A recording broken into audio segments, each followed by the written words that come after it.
It's, you know, and if you make it accurate and you make our kind of apologize, if you say easy intensity, sorry, shit. They're not sad about it. It's like, you know what I mean? Like, they're not and you're so high. No one's gonna be mad. It's when you're like, yes.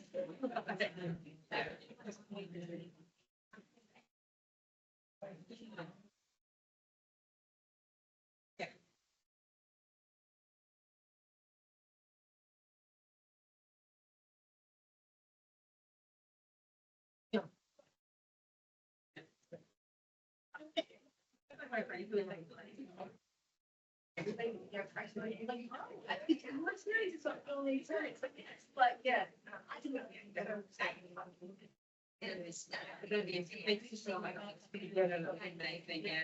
yeah. Gonna go on the road to go drive for it. It was because I was really in love.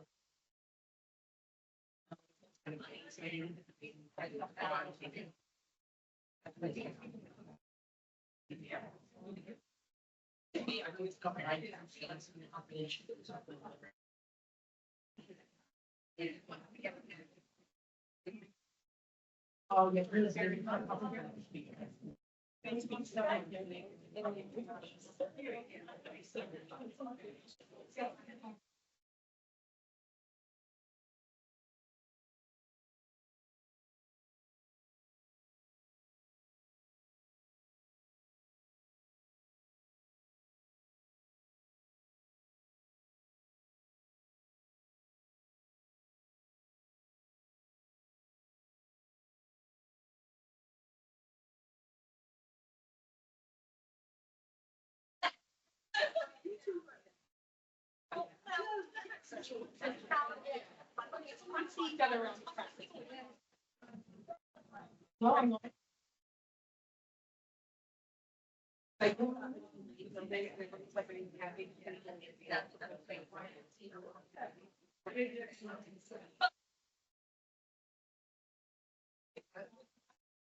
Yes, but it's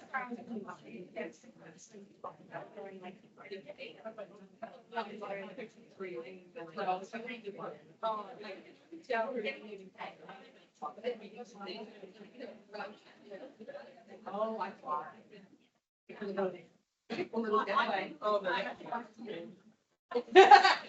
Yeah, that's like when we go to fire, it's just like, and they close the doors and you go, and you're like, yeah, keep between.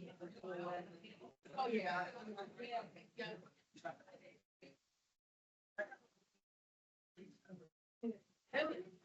Well, thank you so much for inviting me.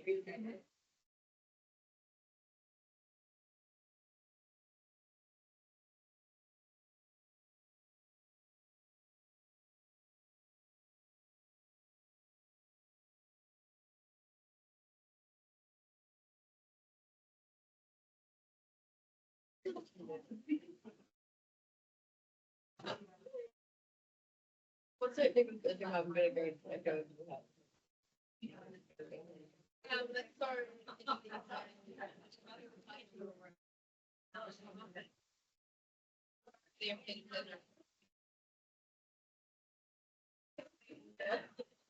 I use the change it.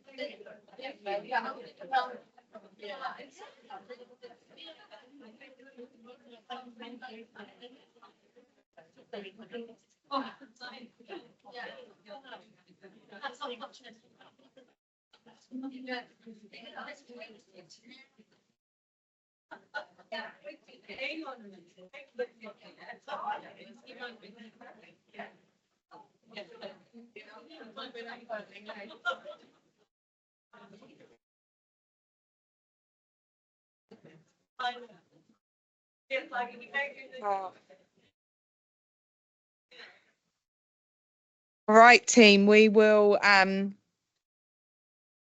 draw on to the next bit. We're nearly at the end, guys. Right. Last but not least, Kirstin's here. Kirstin is an MP. She has got 23 years of experience in oncology, working in Dunedin as oncology MP in colorectal cancer. Welcome.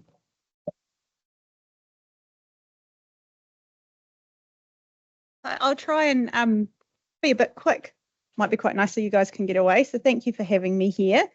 I'm very impressed that you're all still here at the end of a long day. And I just want to say thank you to the committee for organising such an amazing study day. I've really enjoyed listening to all the talks on equity. Really impressed at the quality of the speakers, particularly so many nurses speaking. It's really refreshing to see. So thank you. Good job. I'm going to put a timer on to try and speed myself up a wee bit. Hopefully that works. I don't know if it will. So kia ora koutou, ko Kirstin Wagteveld tuku ingoa, and that's about as much as I can do in my mihi, but it's a start. I'm trying. My kids would have me on about my pronunciation, but however, there we are. So I was asked to talk about my role as a nurse practitioner and a few other things, including trying to talk a bit about equity. So I've kind of ended up covering a little bit of everything, so I do apologise. So it's talk of two halves, kind of. I'll talk about the nurse practitioner's role development in New Zealand and internationally and within cancer care and some of the challenges and barriers that we've had to deal with. And also, because my area of expertise is colorectal cancer, I'll talk a wee bit about colorectal cancer treatment in terms of what's changed over the last few years and what's new. And I'll try and tie all that in together somehow with equity. So just looking at some of the history for nurse practitioners. So I originally had a slide up there showing all of the things that have come out of America that we may not be so happy about, one of which was a picture of Donald Trump. And then I thought, no, that's just too much. I can't do it. Sorry. So anyway, if you're wondering what that slide's about, the lady on the bottom is Loretta Ford, and she was a nursing advocate who, along with a paediatrician, Henry Silver, established the first nurse practitioner training program in Colorado in 1965. So there's now nurse practitioners in over 50 countries, and the roles evolved slightly differently in various countries, and people have a different understanding of nurse practitioner. There's been a lot of misunderstanding about the title, what it is. It's been called different things in different countries, like advanced practice nurse. It gets confused with nurse consultant. It gets confused with nurse specialists. However, it's becoming a bit more refined over time. So I think we're kind of quite lucky in New Zealand as nurse practitioners because we have quite a bit of autonomy compared to some of the other countries or districts. So for instance, in some countries or districts, they require a type of supervision agreement with a medical professional. And in some countries, nurse practitioners are still not even able to prescribe, whereas we can prescribe in New Zealand. So nurse practitioners are relatively new to New Zealand. They're introduced in 2000 in response to a predicted skill shortage. And according to the Ministry of Health, the development of the nurse practitioner role challenged the traditional boundaries of nursing practice and medicine by incorporating skills that had sat exclusively within the medical model. Complementing the role of other health professionals by enabling greater substitution between groups and thereby promoting efficiency and flexibility in the use of valuable resources. So the role's gone under a number of changes since then. In 2014, restrictions on prescribing rights were removed. So previously we had a list of drugs we could prescribe from. Now nurse practitioners are authorised prescribers under the Medicines Act, with full prescribing rights. In 2015, the first New Zealand nurse practitioner in oncology registered, and later that year, a number of barriers to the role were removed through the introduction of the Health Practitioners Omnibus Bill, which replaced statutory references to medical practitioners, enabling nurse practitioners to sign death certificates, not including cremation certificates, prescribe for addiction, complete sickness certificates, WINS documents, driver assessments, issue standing orders, all of which sound very boring, but they're actually all barriers to care, not being able to do those things for patients and not being able to practice to the full extent of our scope. Then in 2017, the Nursing Council broadened the scope of practice for nurse practitioners by removing the requirement restricting nurse practitioners to a specific area of practice. So I qualified prior to 2017, so I qualified as a nurse practitioner in oncology. Oncology is my area of practice. Whereas if you apply to be a nurse practitioner today and you qualify, then you will have a broad area of practice. You still have to have your 4 years of experience in your area of expertise, and you'd need to be able to demonstrate that you had specific knowledge to move across various areas, but you'd be able to practice in those various areas. So there's now more than 750 nurse practitioners in New Zealand working across specialties, including primary care, mental health, rural, and in specialty areas such as oncology. So that's growing exponentially. So the International Council of Nurses describes a nurse practitioner as an advanced practice nurse who integrates clinical skills associated with nursing and medicine in order to assess, diagnose, and manage patients in primary healthcare settings and acute care populations. And we're getting more acute care nurse practitioners over time. They were fairly scarce to start with, as well as ongoing care for populations with chronic illness. And then the Nursing Council has a fairly lengthy description of nurse practitioners, so I might try and summarise it as I go. Nurse practitioners have advanced education, clinical training, and competence and legal authority to practice beyond the level of a registered nurse. We work autonomously and in collaborative teams with other health professionals to promote health, prevent disease, and improve access and population health outcomes for a specific patient group or community. Nurse practitioners manage specific episodes of care as the lead healthcare provider in partnership with health consumers and their families and whānau, and combine advanced nursing knowledge and skills with diagnostic reasoning and therapeutic knowledge to provide patient-centred healthcare services, including the diagnosis and management of health consumers with common and complex health conditions. So we can provide a wide range of assessment and treatment interventions. We can order and interpret diagnostic and laboratory tests, prescribe medicines within our area of competence, and admit and discharge from hospital and other healthcare services. So it's a lot, theoretically. So in 2017, Nursing Council undertook a comprehensive review of the scope of practice and preparation of nurse practitioners.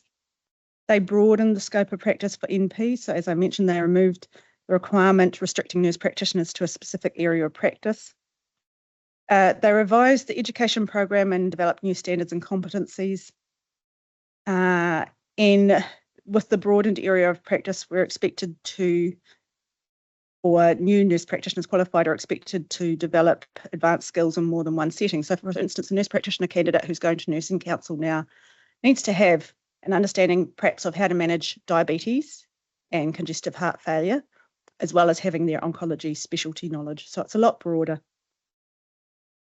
The master's degree programs, for an accredited program, it's required to include the same program outcomes as the postgraduate diploma in RN prescribing. So we've got a number of RN prescribers now in oncology around the country.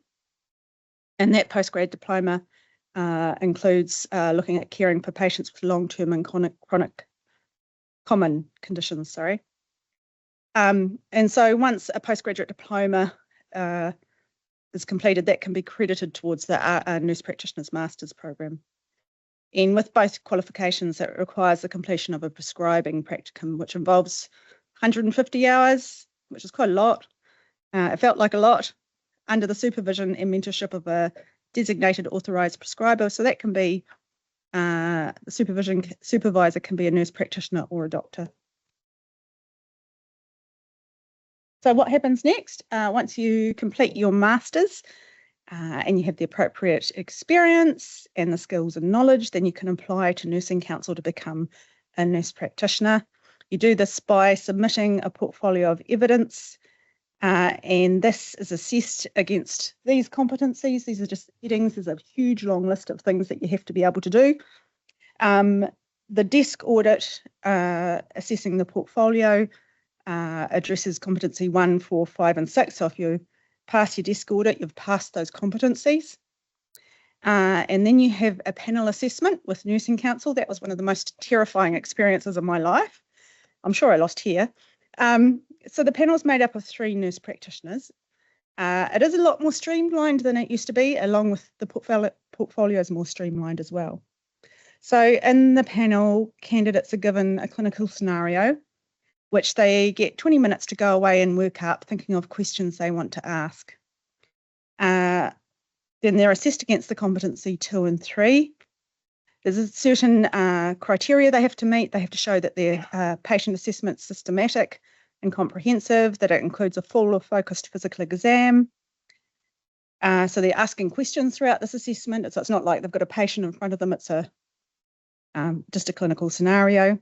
They have to complete the patient assessment presentation with minimal prompting, although their panelists are usually pretty kind. And they must rule out relevant or critical differential diagnosis. So you don't want to miss red flags, like is there a patient having a heart attack or are they bleeding? And rule in, rule out differential diagnosis showing critical thinking and including a clear and correct rationale. So there's a little bit more there, but I won't go through it all because I think I'll bore you to tears. I want to keep you awake. In cancer care, this is the bit that I find quite exciting. So I was the second one that qualified in New Zealand, and it was fairly daunting being new in a new role that hadn't been done before. So now there's 13 nurse practitioners in cancer care working across the country over medical oncology, radiation oncology, haematology, and paediatric oncology. That's not including palliative care nurse practitioners. So there's quite a number of palliative care nurse practitioners across the country. And there's also at least 2 to 3 nurse practitioners candidates. So nurse practitioners in training and supported roles that I know of. And I think one is about to head off to Nursing Council very shortly. Some roles are tumour streamed. So my role, I work mainly with colorectal cancer patients, and that is more common in the larger cancer centres, but often in smaller, more rurally isolated cancer centres such as Gisborne or Nelson, they work across all the tumour streams, seeing a wide selection of patients. So, for instance, one of the nurse practitioners in a small cancer centre covers both oncology and haematology and undertakes acute reviews and management of all patients on the treatment floor with issues such as a patient attending with pneumonia, DVT, cellulitis, sepsis, chest pain. They also do some malignant haematology and medical oncology clinics, inpatient reviews, liaison with between the inpatient and cancer and blood services to ensure the patient feels cared for whilst being an inpatient. Keeping in mind this is a smaller rural hospital, so they don't have those specialised inpatient teams like some of the bigger hospitals do. And ensuring that cancer treatments managed smoothly and accordingly. They also undertake education, support the nursing staff, undertake an audit for CML patients, prescribe blood products, zoledronic acid infusions and intragram infusions. So that's a really good demonstration of how often nurse practitioners are used to kind of meet a lot of needs or a lot of gaps, which can be a good thing, but it can also mean that nurse practitioners end up being very stretched, particularly in some of those centres, and not necessarily used appropriately for their role or for their skills yet. So another nurse practitioner working in a larger cancer centre, and this is not me, this is another one who happens to work within the GI team and does 3 clinics a week within the public system, as well as 1 clinic a week with a private provider. So we've got nurse practitioners working in private care as well. And her role encompasses the clinical assessment and prescribing of chemo for her patient group through a nursing lens. And I think that's one of the things that all the nurse practitioners are really clear on, is that they still bring a nursing lens to their care of patients. They address broad-based care and needs for their patient group. which is the key difference between the medical and nurse practitioner patient review. Her role also includes mentorship for the senior nursing team, together with direct academic and clinical support for the prospective NP interns.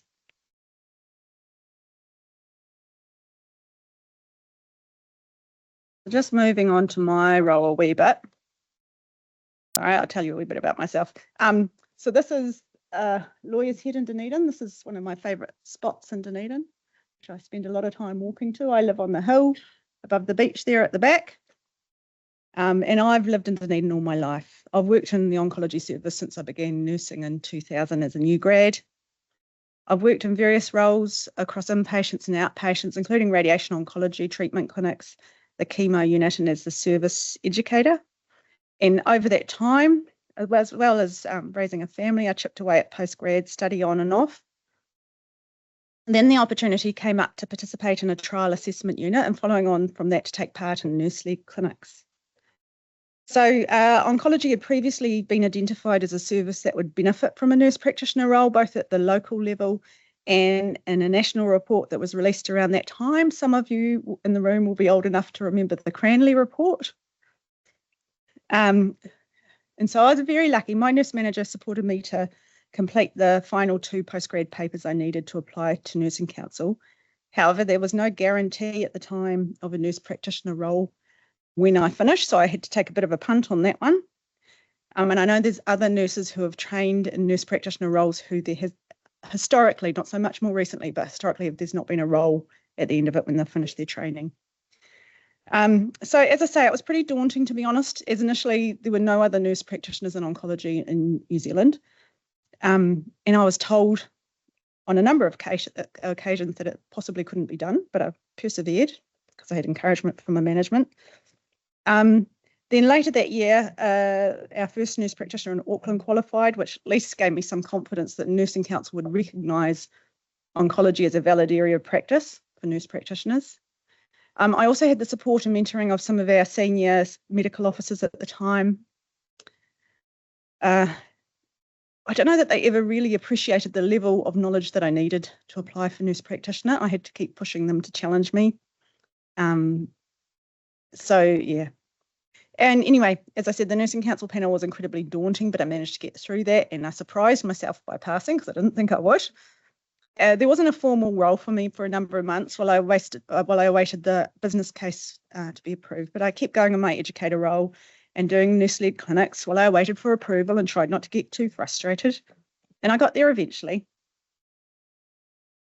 So in terms of Southern, my role covers the bottom half of the South Island. Some of the challenges in the Southern region, we've talked about this today already, so I deliberately chose not to focus too much in terms of disparities around Māori, because I knew that Jason was going to be covering that beautifully, and as well as the social determinants of health. However, in terms of Southern, we have a regional population of 358,000. It's a wide geographical area. It's 6.9% of the New Zealand total population. We have an ageing population.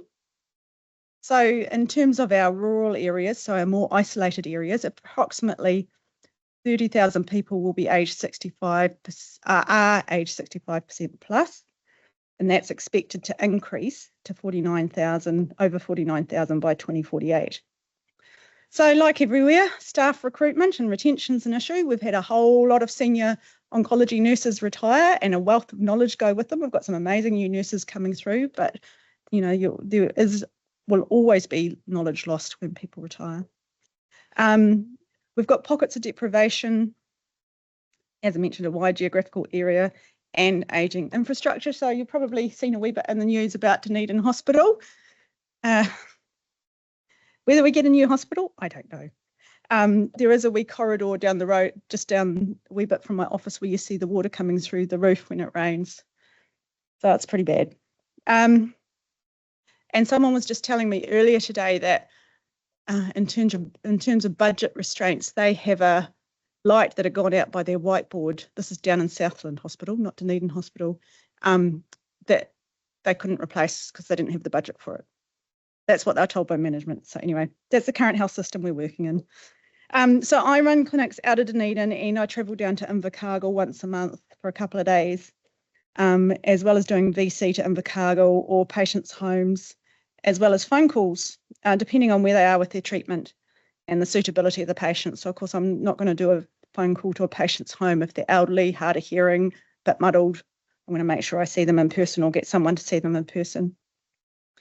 So in terms of my work, our medical oncologists are broadly divided into two working groups.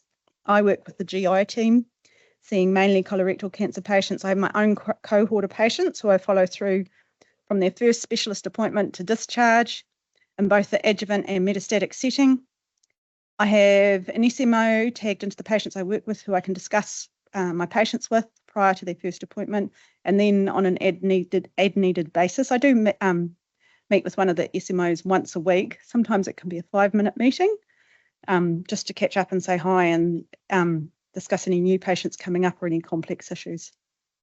I also see follow-ups for the other consultants in my team as space allows, so it depends on how much room there is in my clinic. So one of the things I thought I would just mention, just thinking about barriers to care, we've had some really excellent Southern nursing initiatives over the years that I've either been involved with or seen from the periphery. More recently, we've had the Cancer Nurses Training Program, and this is for new grads, or not new grads, new nurses to oncology. I think it's a year-long program, and they get to do a couple of, in fact, we've got some of the graduates of our Cancer Nurse Training Program here, and they get to do a couple of postgrad papers, and they have a number of study days a year and get a bit of mentorship. And then we have our RN to CNS pathway, which is another new initiative, which is growing RNs who are lined up for a CNS or in a specialty role. And I think Canterbury may have taken that and run with it and are trying to move on to developing it into a RN CNS NP pathway, which I think there might have been a poster down the back about that. And then we've had for a very long time our satellite chemo units. So our rural units running out of Dunstan, Oamaru, Balclutha, and then we have a regional unit down in Invercargill. What have I missed, Yanni? No, that's it. Okay. And then we have also our oncology hematology assessment unit. So that was set up a number of years ago to try and reduce presentations to ED and improve monitoring of patients in the community. Initially, we had patients coming in, but that's gone by the by because we couldn't provide that service equitably across the region. But we obviously still have patients coming in for medical assessments to our oncology day unit, as well as we have a nurse who mans an 0800 number. So Monday to Friday, it's a nurse in the unit. Then after hours, the phone calls go to the ward. So it's always an oncology nurse. As well as doing that, they will phone patients who are on treatment who either are on chemo regimes that need a bit more monitoring or we might have concerns about. And we also liaise with the oncology district nursing team regarding those patients. So the patients get given an 0800 number and encouraged to ring anytime, day or night. And I know a lot of other services have something similar around the country, but quite proud of some of these achievements because we've been early adopters of a lot of them. So we also have oral chemotherapy monitoring, and we run quarterly oncology nursing forums for our rural centres. So just coming back to nurse practitioners, what are some of the challenges and barriers? Well, as a nurse practitioner, at times it's been challenging to find a balance between autonomy in my practice and independent practice, critical thinking and safety. Clinical decision making can be daunting, and knowing when to trust my own skills and expertise and when to seek advice can be difficult. And the balance has changed over the years as I've become more confident in my role and worked out what I can safely make my decision on and versus what I need to seek advice on. And I think that's the same for anywhere you are in nursing. You know, your confidence grows as you go. It has been really challenging to feel like I sit on the fence between the nursing and medical teams. Going from being a service educator and one of the more senior nurses in the service to what felt like going back to the beginning, again, as a new nurse practitioner, was really disconcerting. I was used to being a confident, knowledgeable nurse who others came to for advice. And all of a sudden, it felt like I was having to constantly seek advice and confirmation that I was doing the right thing. That's got a bit better, fortunately, over time. Another of the challenges when I first started out is that other health professionals didn't have a good understanding of the role. That's improved a bit, but we still have issues with that. I still get questioned occasionally by a house surgeon about my role and what I can and can't do. But I did often have to explain my role and defend my ability to request tests and investigations to other health professionals and services. And I know that's not unique to me. I know from talking to other nurse practitioners that I've had to do it. I debated whether to put this up there. I think I took it down, but I talk a wee bit about patch protection. One of the things I struggle with is the competition between health professionals, the competition between doctors and nursing, between even the competition for funding between a CNS role and an MP role. I don't like that we're pitted against each other for funding. And that's something that I've always found really struggling. What else?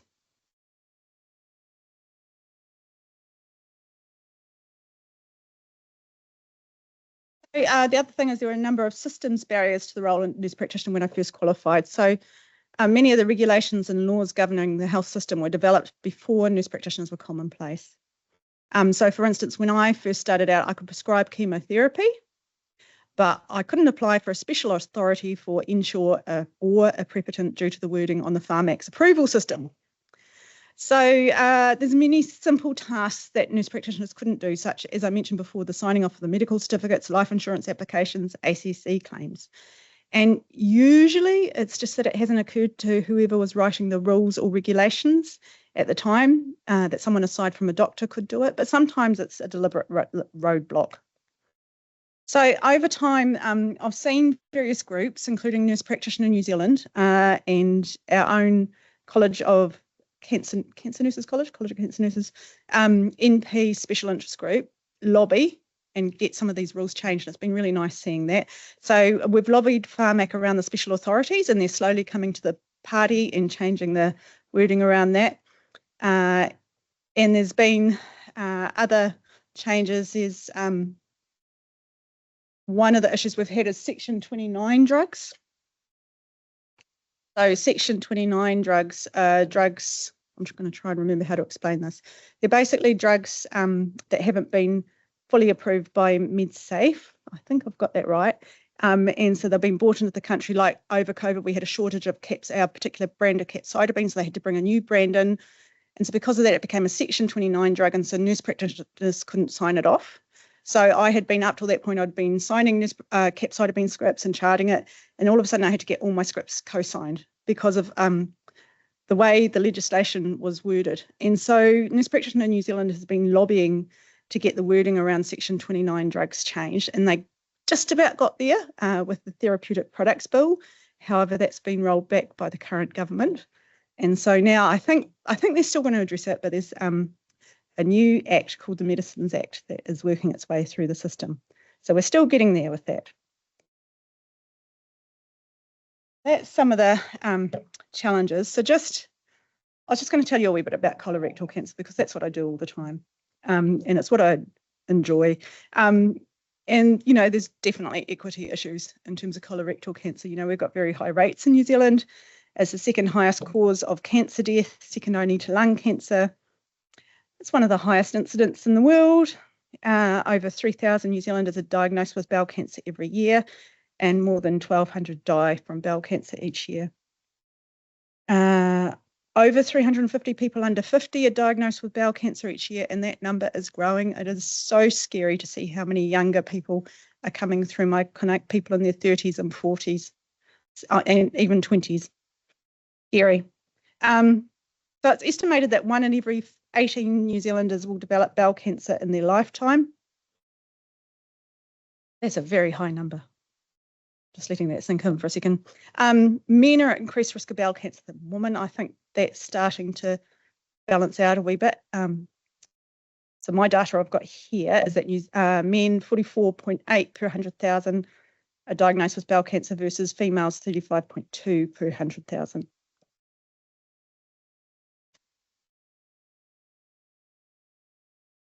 So again, this is something that's come about through lobbying. colorectal cancer. Bowel screening has led to more bowel cancers being diagnosed early. However, we're still seeing a high number of patients diagnosed at a late stage, increasing the risk of mortality. So, for instance, patients who are diagnosed late, they'll often be presenting with symptoms like bowel obstruction. They'll present by the emergency department. They'll require emergency surgery. So we know that elective surgeries do better than emergency surgeries with bowel cancer, and so they have worse outcomes, higher rates of stage 4 cancer at diagnosis. So we know that bowel screening is offered every 2 years to people aged 60 to 74 years who are eligible for publicly funded healthcare. And just think about that for a wee second in terms of our immigrants. In Māori and Pacifica, bowel screening from 50 years is rolling out nationally. Yay. And the reason it's younger is, again, it's that whole equity lens. The starting age is lower because a higher proportion of bowel cancer occurs in Māori and Pacifica people before reaching 60. And we know the number's growing. So publicly funded colorectal cancer treatments. So the treatments have remained static for a number of years in terms of colorectal cancer. I have for a long time I've had to talk to patients about what is offered first line in New Zealand versus what is offered internationally in New Zealand and what's recommended in the international guidelines. And there's been drugs that they would receive in Australia that they haven't been able to receive in New Zealand. That's a really hard conversation to have. So we've got 5-FU, capecitabine, oxaliplatin, and irinotecan. They've been around forever. Those are our chemotherapy agents. And then short course radiation, long course radiation. That's been pretty stable up until the last few years, but the radiation picture is changing a wee bit as well. Not in terms of the radiation, but how it's given. And then surgery. Surgery techniques have changed over the years.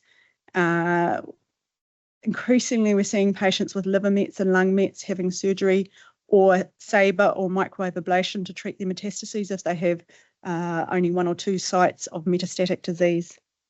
So things are changing.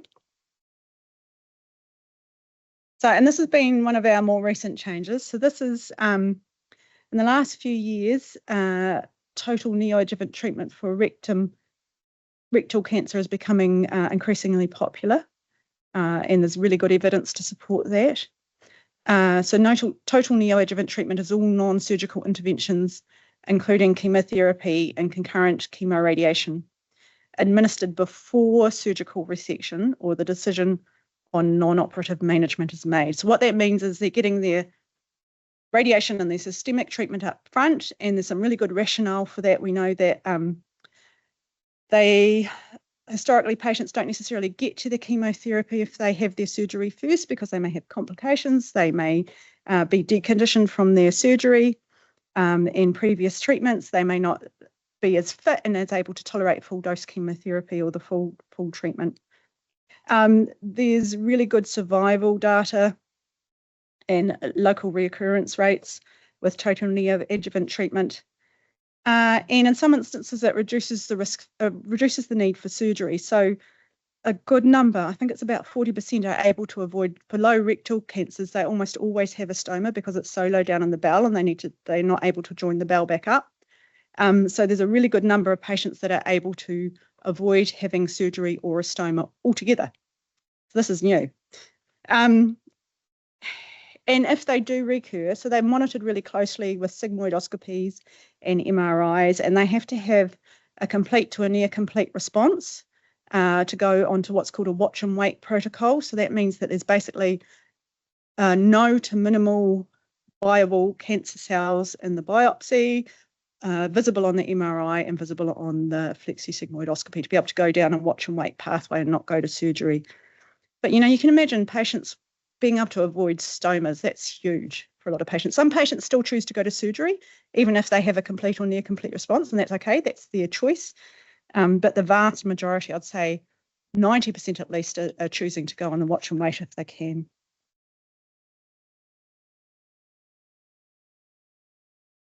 I won't go into any detail about those programs. So again, there's a number of molecular targets that have been identified over the years in colorectal cancer. And these are the targets with a number of treatments available, which, they can add, and some of them can add a number of months overall survival in addition to chemotherapy in the metastatic setting, depending on the drugs. And some of these drugs have been available and actually recommended first-line treatment in international colorectal cancer guidelines, such as NCCN, ASCO, and ESMO. Up until recently, none of these drugs were funded in the cancer setting in New Zealand. So I'm quite excited because I get two new drugs to play with. One, from the 1st of October, pembrolizumab's been funded.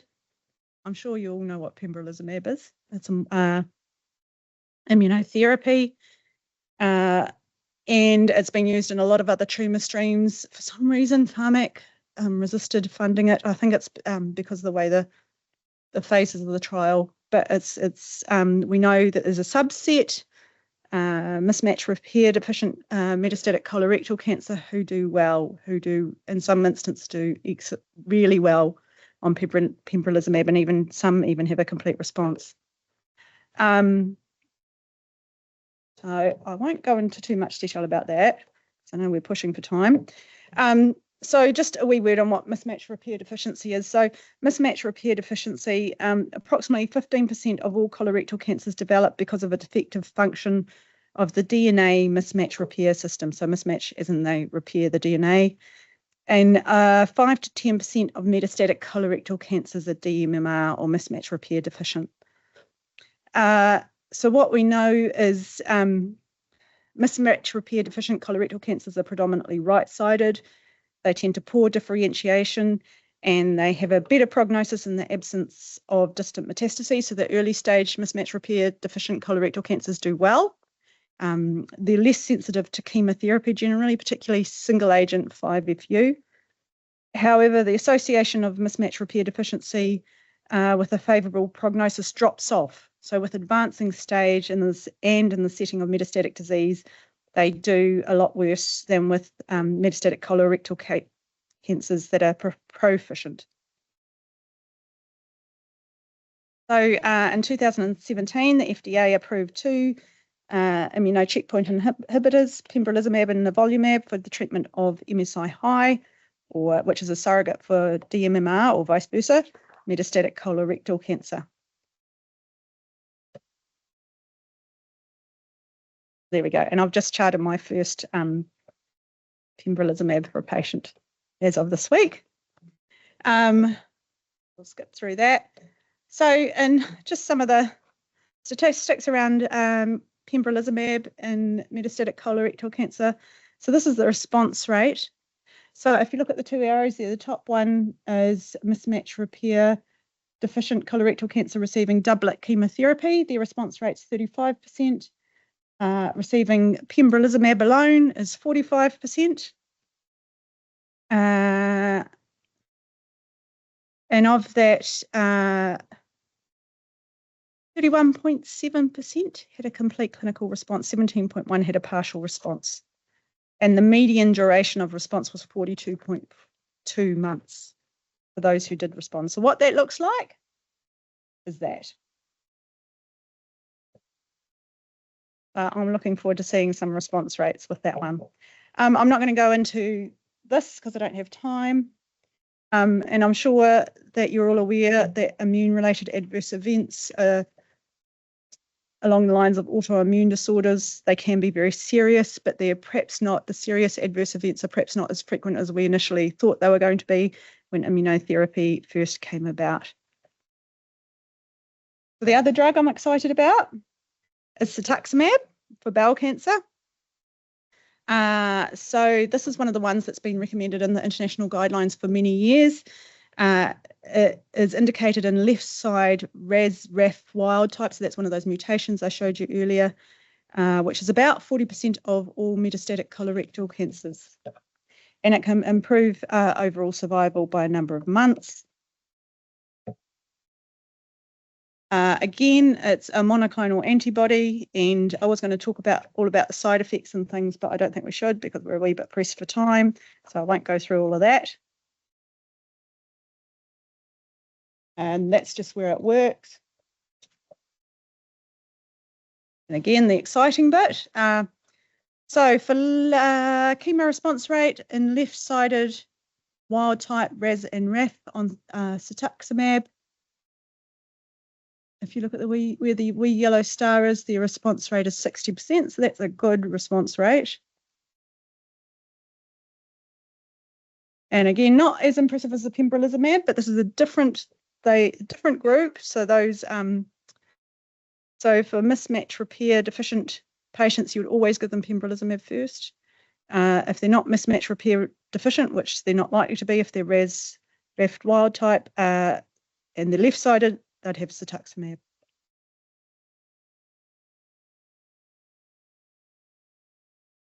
And again, it's a monoclonal antibody. It has some adverse events that can cause hypersensitivity, anaphylactic type reactions, nausea and vomiting.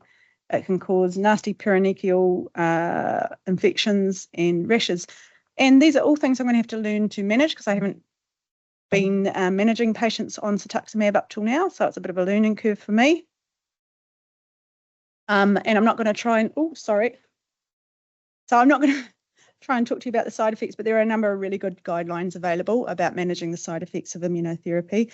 And EVIQ, I fully intended to do the workshop that they have available on their website on monoclonal antibodies and immune checkpoint inhibitors before I came today, but I haven't had time. But there is a really good program you can do there. The one thing I just wanted to highlight, I've got up here Tiahu's document on understanding the gap in terms of, this was an analysis they put out of the availability of cancer medicines in Aotearoa. And this is where we've had the funding of these new drugs come about. It's been through lobbying. And I've been fortunate throughout my career to watch many people lobby. I talked earlier about NPNZ and the lobbying they've done on behalf of nurse practitioners.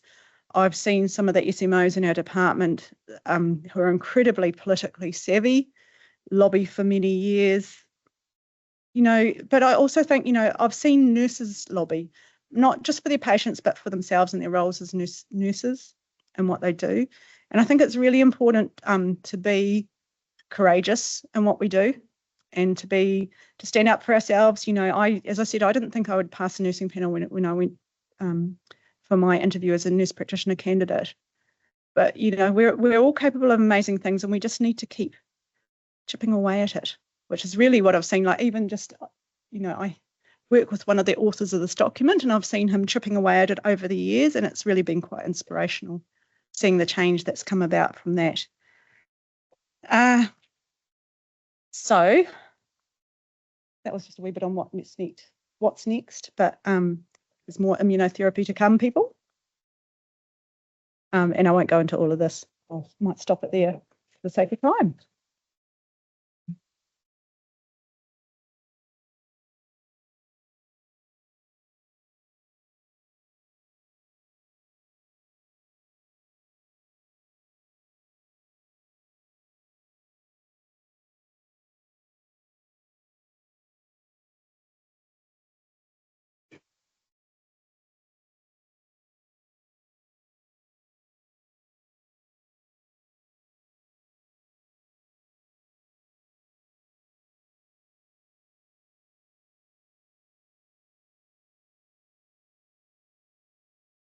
Blank screen.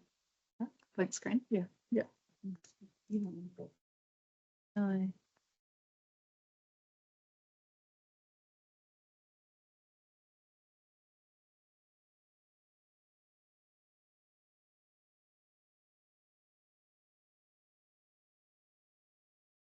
Was there any questions for Kirstin before I start?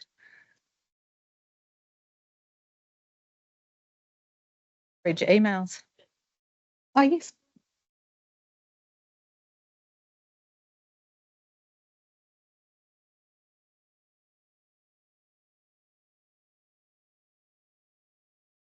We think about in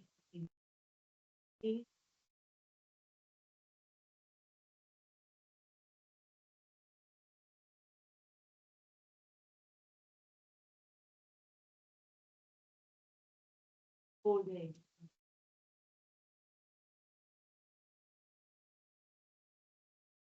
Right, thank you, everybody. Because of the amount of passion in the room, we have found that we've gone over time, and we did plan to have the panel discussion, but unfortunately, a couple of the panel members had to leave to get home. Aroha mai, kia ora, sorry.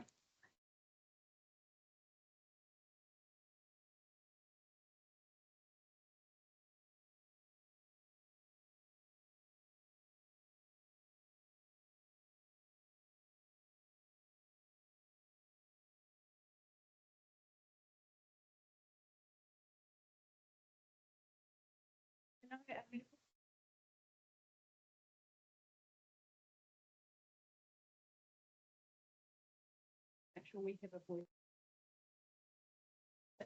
I think sure there are going to be some changes coming. Thanks, Kirstin. Yeah, so is there anything else before I started my ramble? So